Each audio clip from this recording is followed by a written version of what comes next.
Et bonjour, bienvenue dans FNIM Top Chrono, une journée entière de tables rondes, 8 tables rondes en cette rentrée 2025. On aborde tous les sujets. Alors après avoir posé le diagnostic de la crise du logement, on zoome sur un sujet très concret. Faut-il passer par un professionnel de l'immobilier?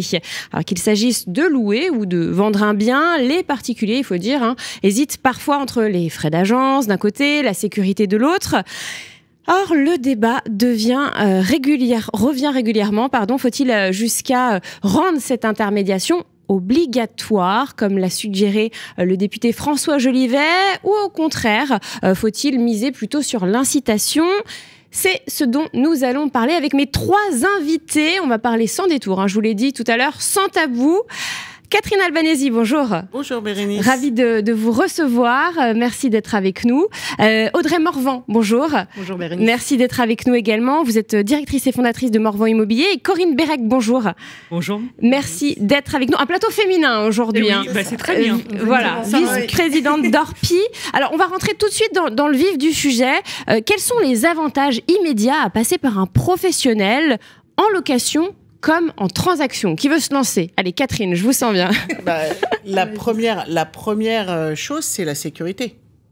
En fait, le gros avantage d'un locataire ou d'un propriétaire de passer par l'intermédiation locative, c'est d'avoir la sécurité, d'avoir un logement décent, d'avoir un bail conforme, d'avoir un DPE qui soit conforme, un état des lieux qui tienne la route.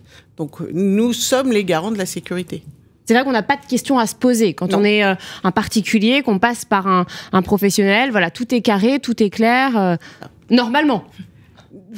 Évidemment. Évidemment.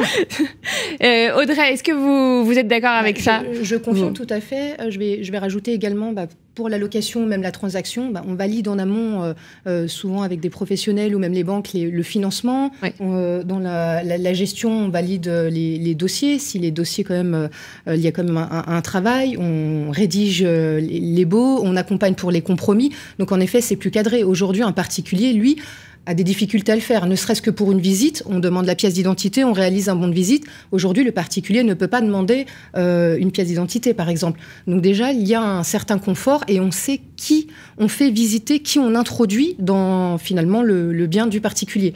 Et lui, en revanche, ne peut pas le faire. Donc déjà, en effet, c'est une sécurité et ça peut totalement rassurer. Et un gain de temps. Et un gain de temps, tout à fait. C'est vrai que quand on travaille, quand on a des vies à 1000 à l'heure, on n'a pas forcément le temps de faire des visites. Pour la location, Corinne, quels sont les avantages à passer par un professionnel? Complètement en phase avec mes 2 consoeurs sur la sécurité, je dirais, je rajouterais la compétence des collaborateurs, parce que si on a des collaborateurs qui connaissent tous les sujets, alors en location, en transaction également, qui soient capables de bien orienter le client bailleur comme le client locataire, c'est formidable. Et j'ajoute que la FNIM a été quand même, grâce à Loïc, a gagné le combat donc des heures de formation obligatoires. Alors ça va venir, on espère que ce changement de gouvernement va rien changer, mais on est très très content d'avoir gagné ce combat grâce à Loïc, parce que plus on aura des personnes compétentes dans en transaction et en ADB, plus elles seront compétentes, plus elles seront formées, meilleur le conseil sera donc très très bon, et donc ça encouragera les clients en location, les bailleurs et les propriétaires à se diriger plus facilement en agence. Parce que c'est vrai que parfois on voit des commentaires, des retours, des mauvais retours d'expérience de certains Français avec des professionnels de l'immobilier. Est-ce que c'est ça? Est-ce que vous pouvez être victime de personnes mal formées ou qui font mal leur travail? Est-ce que ça vous est déjà arrivé? Alors, c'est un avis purement personnel, mais je crois surtout que les avis qu'on a sont, comme par hasard, on a souvent que des avis négatifs. Et en fait, parce qu'en fait, je pense qu'il y a des gens qui se complaisent à dire qu'on n'a pas... vous avez plus de gens qui donnent un avis négatif que des gens qui donnent des avis positifs, alors que 99,9% de nos clients sont satisfaits. Ils sont satisfaits de nos services, ils sont satisfaits de nos compétences et ils sont satisfaits du service qu'on leur apporte, puisqu'on est là aussi pour leur apporter un service, leur apporter... L'avantage de l'intermédiation, c'est souvent ce qu'on dit, c'est qu'on est le relais entre les gens. Et on est là pour dédramatiser les conflits, Et parfois, des fois, ça ne marche pas. Et vous avez malheureusement souvent des avis négatifs qui sont en plus souvent infondés. Audrey, vous vouliez... Je confirme aussi, hein, c'est généralement, et puis on le voit dans tout domaine, on fait émerger le négatif, mais c'est vrai que le positif, on a du mal finalement à en sortir, à le dire, et c'est vrai que la plupart de nos clients, en effet, sont satisfaits. Mais pour rejoindre la question de départ, en effet, il y a tout de même, aujourd'hui, on parle de formation, il y a aujourd'hui des professionnels qui exercent, bon, certains ne sont pas titulaires directement de la carte T, G ou S, mais il n'y a pas de formation, il n'y a pas de vérification parfois, ou alors c'est des formations superflues. Et en effet, aujourd'hui, la formation, c'est très important, les mises à jour également, vérifier les attestations, et des fois, il y a un manquement. Et c'est vrai qu'on peut le subir. Moi, je fais plus de transactions. Et dans la transaction, on peut des fois le subir. Les particuliers ne sont pas rassurés. Ils ont eu des mauvaises expériences. Mais nous, aujourd'hui, notre rôle, c'est vraiment un accompagnement au sens large. Hein. On a possibilité, voilà, au niveau juridique, on peut encadrer, on rassure, on fait gagner un certain temps. On a aussi un avis professionnel, on a une expérience, donc ne serait-ce que pour établir des estimations de loyer, des estimations pour des biens immobiliers. Là, aujourd'hui, un particulier tout seul, il aura des difficultés. Même si aujourd'hui, il y a des outils, ne serait-ce que l'expérience... elle est incontournable. Et justement, alors c'est ça, parce qu'il y a des outils, il y a, je pense à l'intelligence artificielle. Maintenant, n'importe qui peut utiliser ChatGPT, Perplexity, c'est un puits de savoir. On voit sur les textes de loi, sur plein de choses, on peut tout savoir avec notre téléphone. Est-ce que justement, vous n'avez pas peur d'avoir votre métier menacé par cette intelligence artificielle ?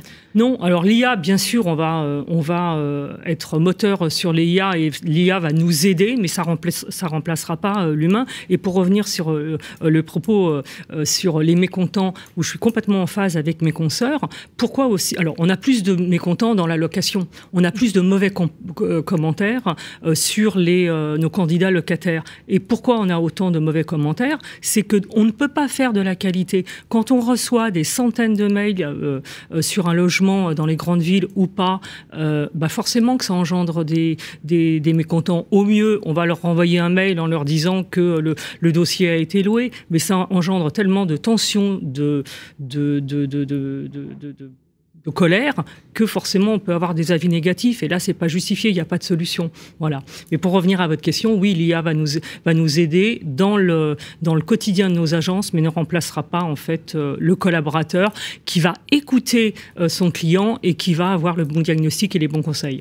Oui, parce qu'en fait je pensais à l'IA, parce que bon, par exemple, les plateformes, pour les citer, type Le Bon Coin, type PAP, c'est vrai que, est-ce que on peut dire qu'elles vous ont un petit peu pris des clients, dans le sens où des Français qui avant seraient passés par un professionnel de l'immobilier se disent, bon, moi, je vais vendre mon bien tout seul.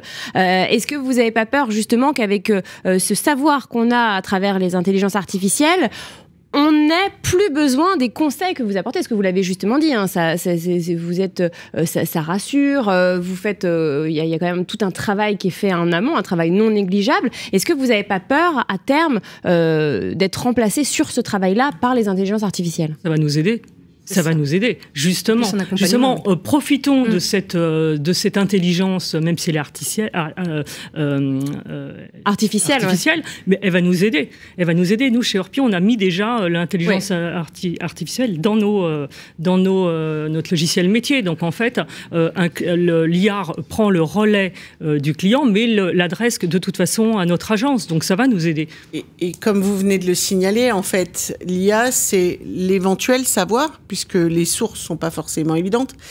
Mais dans notre métier, la priorité, alors oui, ça va nous aider à rédiger des annonces, oui, ça va nous aider à répondre à des mails parfois compliqués, mais ça remplacera jamais l'humain. Bien sûr. Notre métier est un métier d'humain avant tout. Et le seul avantage que moi j'y vois à l'intelligence artificielle, c'est nous faire gagner du temps pour pouvoir avoir plus de temps pour s'occuper de l'humain. Parce que sans l'humain, notre métier n'existe pas. Exactement, elle va qualifier nos leads. Vous avez toutes des agences vitrées, on est d'accord ? donc avec une vitrine pour nos auditeurs. Oui. C'est vrai que ça rassure beaucoup, ça, les Français. Plusieurs études qui sont sorties, le fait de passer la porte, d'aller discuter avec son agent immobilier. Est-ce que vous sentez, est-ce que vous avez des retours d'expérience, Audrey par exemple, des exemples où... Complètement, ça rassure, ne serait-ce dans tous les l'ADB, la transaction. En fait, aujourd'hui, si on a envie de nous voir physiquement, on peut nous recevoir, on a des salles de réunion, on peut signer des compromis en agence. Complètement. Si des fois, on veut être joint au téléphone, on ne répond pas, on passe la porte, on nous rencontre. Et oui, c'est le cœur de notre métier. Aujourd'hui, l'humain, c'est le cœur. Et là, l'IA ne le remplacera jamais. On fait des accompagnements. On crée vraiment des liens. Aujourd'hui, je pense que c'est arrivé à chacun d'entre nous. Il y a des liens qui sont créés. On accompagne des personnes dans des successions. On accompagne des personnes ensuite dans des familles qui se reconstituent. On est même des fois invité à des mariages, à des crémaillères. Et ça, aujourd'hui, l'IA ne pourra pas le faire. Et puis, quand on accompagne des personnes, par exemple, qui se retrouvent seules parce qu'elles ont perdu leur mari ou des personnes âgées, aujourd'hui, on va passer du temps avec elles. Elles vont pouvoir nous rencontrer en agence, puisqu'aujourd'hui, même si tout se passe beaucoup en digital, ne serait-ce que des signatures de mandats et autres, il y a des personnes âgées aujourd'hui qui n'ont même pas de téléphone mobile aujourd'hui. Et le fait de venir en agence, de pouvoir signer des documents en agence, qu'on les accompagne en agence, ça change tout. Et ça clairement, c'est quelque chose, c'est incontournable et ça rassure. Et moi, je prône pour ça, j'essaye. C'est vrai que c'est compliqué parce qu'aujourd'hui, il y a beaucoup, on le sait, il y a quand même de nombreuses agences qui ont fermé. Il y a quand même beaucoup de concurrence sur le marché, mais vraiment avoir une agence vitrine, ça changera pas et ça rassure et ça confirme. Voilà, on a des documents dans les agences, on confirme. Il y a tout qui doit être confirmé, nos numéros de carte, notre garantie. Ça aujourd'hui. Tout le monde ne peut pas le présenter quand on travaille de chez soi, en fait. Vous êtes un véritable tiers de confiance, en fait. Ah, c'est certain. Et puis le lien social, n'oublions pas, en fait, on a des clients qui viennent dans nos agences, on a fait des transactions, des baux, elles viennent juste nous dire bonjour, elles viennent prendre un café. Donc en fait, l'IA ne va pas remplacer le lien social, justement, pour capter les leads, c'est très bien, on va augmenter nos clientèles, mais après, rien ne remplace en fait le rapport humain et de recevoir un client dans nos agences vitrées pour parler d'autre chose et qui sera, en fait, on aura une continuité en fait de ce lien, et puis il repensera à nous quelques années plus tard. Alors maintenant qu'on a posé le contexte, on va parler de ce que vous défendez chacune. Alors Audrey et Catherine, vous défendez une obligation légale, donc de rendre l'intermédiation obligatoire. Pourquoi est-ce essentiel pour vous ? On en a parlé tout à l'heure quand on a parlé de sécurité. L'avantage de passer par un professionnel, c'est ce qu'on disait tout à l'heure. On vérifie la décence du logement, donc on loue pas un appartement sans avoir vérifié que le DPE est conforme, qu'on soit bien dans les bons DPE, que la surface soit la bonne surface. Dans le cadre de l'encadrement des loyers, qu'on applique bien le bon loyer. Donc, l'état des lieux est fait de manière conforme et pas sur un bout de papier. Enfin, on a cet accompagnement qui fait que ça simplifierait. C'est une des propositions que Loïc a fait, sur lesquelles on a travaillé au sein de la commission gestion de la fédération, de pouvoir développer nos marques de marché. Pourquoi ? Parce que à l'époque de l'ancienne présidence, Jean-Marc Torolion avait fait faire une étude auprès d'un échantillon de bailleurs, et 72% des gens avaient expliqué qu'en fait, ils préféraient louer par eux-mêmes pour pouvoir s'affranchir de toutes les obligations qui incombent aux professionnels. Par rapport à l'État, par rapport aux candidats locataires, par rapport à nos bailleurs, en fait, le fait de passer par l'intermédiation locative va permettre de pouvoir sécuriser, mais ça sécurisera le locataire, bien évidemment, puisque c'est le consommateur, mais ça permet de sécuriser aussi le bailleur. Au moins, on a des actes qui tiennent la route, et l'État serait, à mon avis, beaucoup plus sûr d'avoir quelque chose qui respecte. Alors après, il faut trouver, et c'est là où il y a encore du travail, trouver par quelle manière et par quels moyens on va le mettre en place. Parce que c'est évident que les gens qui ne veulent pas passer par un professionnel, c'est en gros parce qu'ils ne veulent pas payer les honoraires de location. Enfin, il y a un moment aussi où il faut... Et vous comprenez quand on vous reproche d'avoir des honoraires trop élevés ? Est-ce que vous entendez ça ? Les honoraires ne sont pas trop élevés par rapport à ce qu'on apporte. €1 le mètre carré en état des lieux. Oui, voilà. Oui, là on parle de gestion, mais ne serait-ce qu'en transaction, en gestion, les honoraires, alors certes, on va nous dire ils sont trop élevés, mais au final, je me rapproche, on va avoir un gain de temps, on va avoir une sécurité juridique. Finalement, si eux, ils vont se lancer tout seuls, là je rebascule sur la transaction puisque je fais plus de transactions, finalement, ils vont mal estimer leurs biens, ils vont perdre du temps, ils vont faire des visites, ils vont peut-être signer un compromis avec des personnes qui ne sont pas finançables. Le compromis, ils vont pas arriver jusqu'à l'acte authentique, ils vont perdre du temps. Donc au final, certes, des honoraires, mais on va avoir un gain financier et un gain de temps. Donc ça se justifie complètement. Donc moi, je confirme et je me rapproche complètement. Je suis pour l'obligation, oui, de passer par des professionnels, puisqu'aujourd'hui, pour moi, ça conforme un accompagnement humain et une sécurité juridique. Alors, juste avant de continuer, est-ce que vous pouvez toutes vous rapprocher de votre micro? C'est la technique qui me demande ça. Question technique. C'est vrai que là, c'est important ce que vous soulevez. C'est un service en fait qu'on paye en fait avec ces honoraires, parce qu'il faut quand même que vous soyez rémunéré en tant que professionnel. Et c'est vrai que c'est très français en fait de critiquer un service payant. Aux États-Unis, c'est ce qui se fait. Hein. Les Américains n'hésitent pas à payer cher pour avoir un service de qualité. C'est vrai qu'en France, dès que c'est du service, on veut baisser les prix. Est-ce que vous... La négociation constante, en fait. C'est ça. Et c'est ce que vous avez à chaque fois pour les transactions. Alors peut-être moins pour la gestion locative, mais c'est très encadré. Et puis c'est vrai que c'est quand même assez faible. Vous l'avez dit, hein, vos honoraires, mais c'est vrai que pour la transaction, alors surtout quand on voit sur des gros montants, tout de suite, ça fait... Moi, sur mon marché, aujourd'hui, ce qui va être difficile, clairement, j'ai des agences qui se sont implantées, qui étaient anciennement mandataires, qui se sont implantées en tant qu'agence. Aujourd'hui, elles vont pratiquer des honoraires défiant de concurrents, j'ose même pas citer le montant. Donc c'est vrai que finalement, aujourd'hui, le particulier, quand il va avoir plusieurs estimations et qu'on va finalement leur proposer les honoraires, ils ne vont pas comprendre. Donc nous, après, c'est notre travail de les rassurer, de montrer aujourd'hui que justement, on est professionnel, on a des connaissances, on a des outils, on peut leur permettre de vendre de façon vraiment sérieuse, et ça confirme aussi les honoraires. Alors bien sûr, on va toujours avoir des personnes qui vont chercher cette négociation, et comme vous dites, c'est très français. Hein. Là, clairement, on le voit aux États-Unis, même la façon de travailler dans l'immobilier n'est pas la même. Mais en fait, aujourd'hui, faut défendre nos honoraires et en fait, ces honoraires sont justifiés de par notre travail, clairement. Mais en effet, on a des acteurs aujourd'hui qui sont sur le marché qui nous handicapent considérablement tout de même. Vous parlez des mandataires qui cassent les codes, qui cassent les prix.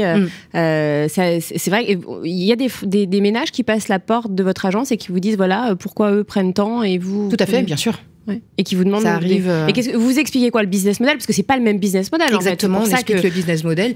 Et clairement, eux n'ont pas de vitrine, ils n'ont pas des murs à payer, ils n'ont pas la même formation, voilà. Ils n'ont pas la carte professionnelle. L'accompagnement, et puis même on voit la façon de travailler. Après, il y a des mandataires aujourd'hui qui travaillent très bien aussi. Hein. Oui, comme des agents, il y a certains agents immobiliers qui travaillent pas bien. Mais nous, on le justifie ainsi. Moi, je sais qu'aujourd'hui, au sein de l'agence, on a une façon de travailler, on a une image, enfin tout se justifie, on est réactif, on accompagne, et justement, le côté humain... Je le rejoins, c'est qu'on nous a vraiment cet accompagnement humain. Ce n'est pas une transaction, ce n'est pas un numéro aujourd'hui, c'est des personnes qui ont une histoire et on les suit. Et moi aujourd'hui, clairement, c'est ma force au sein de ma structure. Il y a d'autres agences qui fonctionnent ainsi, on le justifie aussi comme ça. Il n'y a pas que l'agence vitrine, puisqu'aujourd'hui, ils vont justifier qu'ils ont des bureaux, donc on ne va pas jouer que sur ça, mais en partie, oui, c'est... Corinne, en revanche, vous n'êtes pas pour une obligation de... Alors, je suis plus mitigée. Il y a deux secteurs. Il y a l'administration de biens. Je pense que là, je rejoins ma consoeur. Par exemple, pour les locations et pour... là, je pense que ça aurait vraiment un sens de la rendre obligatoire. Pourquoi ? Ça nous arrive à toutes, en administration de biens, à tous les confrères, d'avoir des clients bailleurs qui ne veulent pas de l'encadrement des loyers ou qui veulent contourner les lois. En fait, comme il y a eu cet encadrement des loyers, il y a des dérives. Et si vous ouvrez les portails et si vous mettez sur là, vous voyez souvent bail meublé ou bail civil obligatoire, etc. Donc ça, c'est juste un moyen pour contourner la loi. Et ça, c'est inadmissible. Ça, c'est inadmissible. Ça veut dire que ça accroît la tension locative et ça permet à des particuliers... On refuse parfois des dossiers. Quand on a un client qui voudrait en fait aller contre la loi discrimination ou antidiscrimination, ou qui veut pratiquer des loyers qui sont hors encadrement, on ne prend pas en fait ce dossier. Et qu'est-ce qui se passe? Et en fait, ce dossier, il va le mettre une annonce dans le particulier, et il aura des centaines de demandes. Ah oui, vu que tout est tendu. Qu'est-ce qui va se passer, le locataire? Il n'a pas le choix, il faut qu'il se loge. Donc il va accepter, ça va être son domicile principal, mais il va accepter la règle du jeu que lui fixe le propriétaire parce qu'il doit se loger. Donc ça, non. Ça, dans ce cas-là, cette loi a un réel bon sens, parce que permettrait peut-être d'assainir un peu plus ce marché de la location et d'être une petite solution à la tension locative, même si c'est pas assez.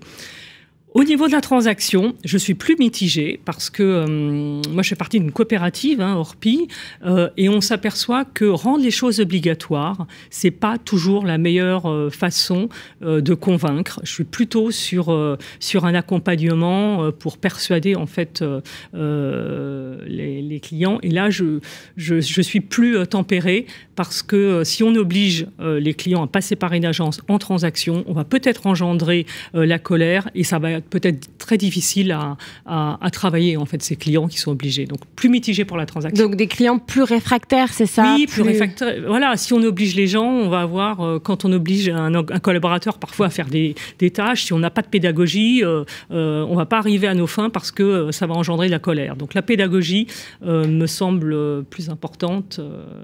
Et donc plutôt contre l'intermédiation obligatoire pour la transaction. C'est quelque chose auquel vous avez pensé, à laquelle vous avez pensé, ça justement, une colère des Français si jamais on rend l'intermédiation obligatoire? Tout ce qui est encadrement, contrainte, on connaît tous nos concitoyens. Le Français n'aime pas qu'on lui impose des choses. Donc tout ce qui est encadrement, obligation, contrainte, oui, forcément, ça risque de générer la colère. En cette journée, on voit bien à aujourd'hui, et avec ce qui se passe encore plus aujourd'hui, que les gens n'aiment pas la contrainte, que les gens ont besoin de leur liberté. La France est un pays de liberté, mais liberté dans tous les sens du terme. Et de créer des cadres et des obligations risque en effet d'énerver un peu les Français. Et c'est vrai qu'en matière de gestion, c'est ce que vous disiez en fait. En matière de gestion, c'est plus pour sécuriser en fait, plutôt que contraindre.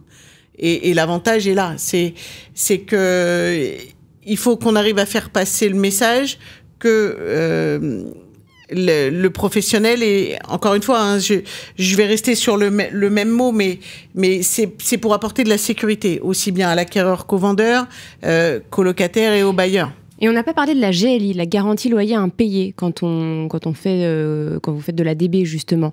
C'est vrai que ça, c'est un avantage qu'a le propriétaire quand il passe par un professionnel. Parce que je ne pense pas qu'on puisse avoir une GLI sans passer par un... Si, c'est possible. Ah, c'est possible Si, c'est possible. Ouais. C'est possible, mais les conditions financières ne sont pas les mêmes. Ouais. Les garanties sont les mêmes, puisque tous les assureurs font plus ou moins la même chose. Mais on n'apporte pas que le service de la garantie de loyer impayé.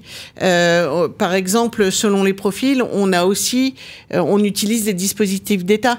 Par exemple, pour des locataires, les jeunes, les étudiants, les ménages en transition, on utilise Visal. Ouais. Donc, on est aussi... Visal, c'est pour ceux qui n'ont pas de garant, je rappelle à nos auditeurs. Visal, c'est pour ceux qui n'ont pas de garant. En ligne. C'est exactement. Sur visal.fr. Tout à fait.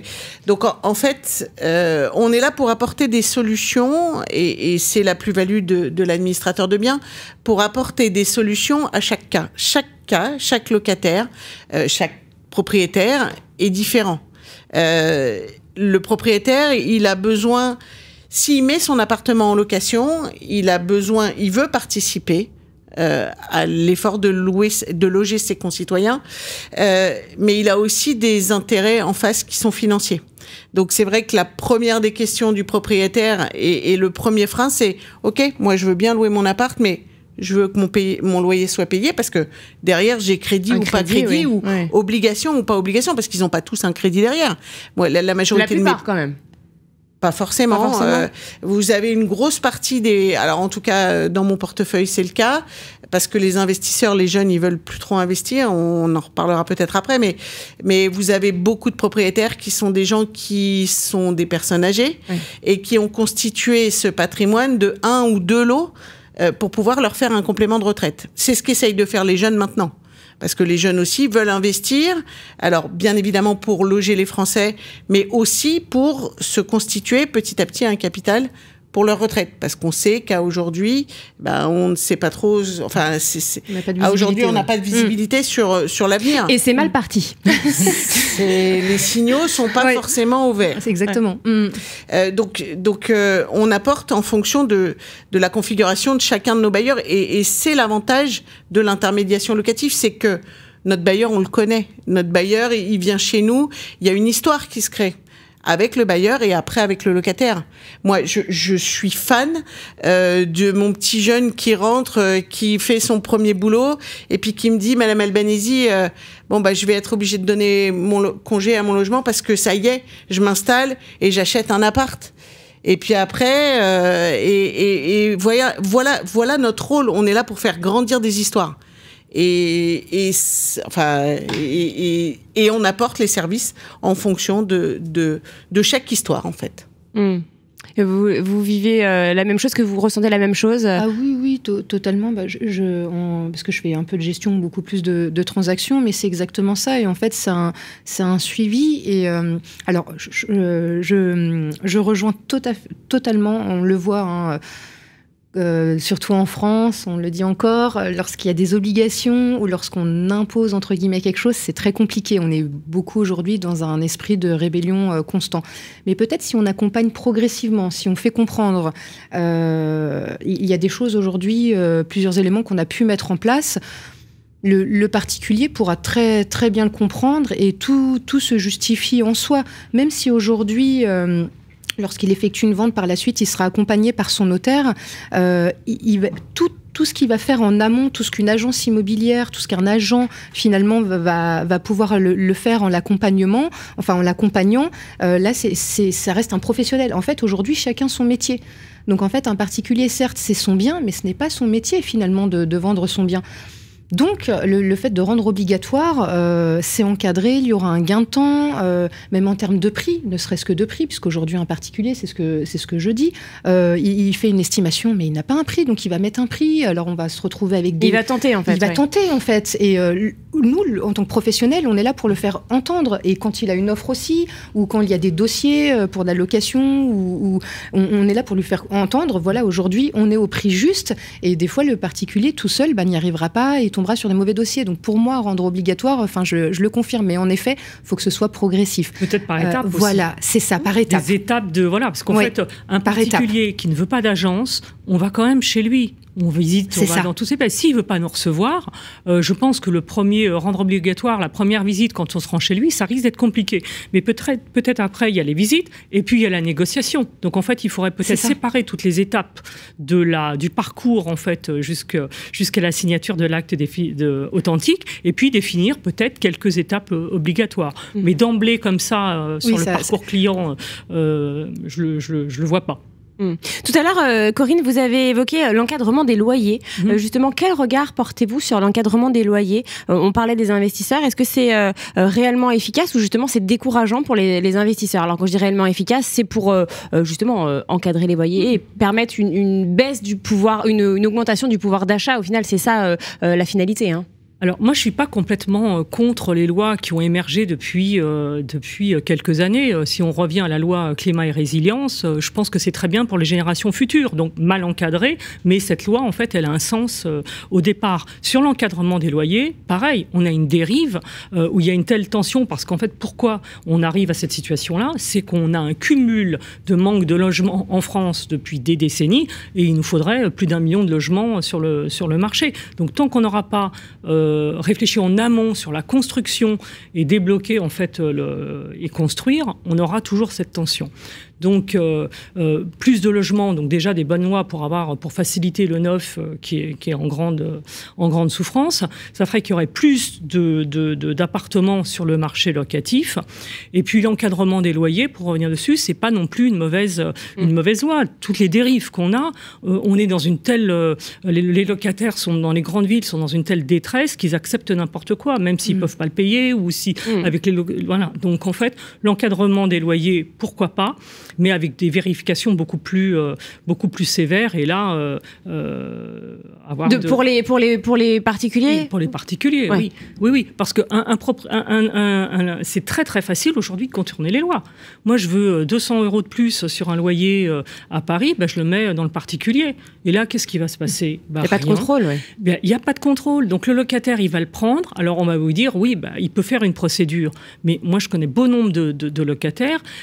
Ils ont déjà eu le loyer, ils savent qu'ils payent trop cher et ils n'ont pas envie d'aller dans le système judiciaire. Parce qu'ils savent qu'ils vont se retrouver à la rue et puis ils ne veulent pas de mauvais rapports, etc. Donc oui, il y en a qui y vont, mais voilà. Donc là, si on imposait effectivement plus de contrôle, ça serait beaucoup plus juste pour l'ensemble de la profession. Alors en revanche, ce qui est reproché par certains syndicats, c'est que on va dire le loyer de référence qui est imposé en fait pour justement encadrer le loyer est trop bas. En fait, le calcul n'est pas bon. Voilà, grosso modo. Je ne vais pas rentrer dans les détails techniques parce que on va se perdre. Mais c'est ce qui est reproché. Donc, plusieurs syndicats militent pour augmenter un petit peu le loyer de référence. Mais voilà, bon, après l'encadrement des loyers, il n'y a pas que des personnes qui sont pour. Mais voilà, ça serait le premier sujet. C'est exactement comme la loi climat et résilience. Au départ, ça part d'une idée en fait qui est louable, sauf que ça a mal évolué, comme les honoraires de location ou d'état des lieux. Au départ, pourquoi pas, mais pourquoi aussi bas? Voilà, donc en fait, toute peine, voilà, le travail d'un professionnel est reconnu, il mérite des honoraires, et puis partons pas d'un prix qui n'est pas, qui est beaucoup trop bas pour le contexte. Audrey, Catherine, même constat pour l'encadrement des loyers, ou vous êtes plus... Alors, je suis... Parce que vous l'avez dit, ça fait fuir les investisseurs. C'est ça. En fait, moi, je suis...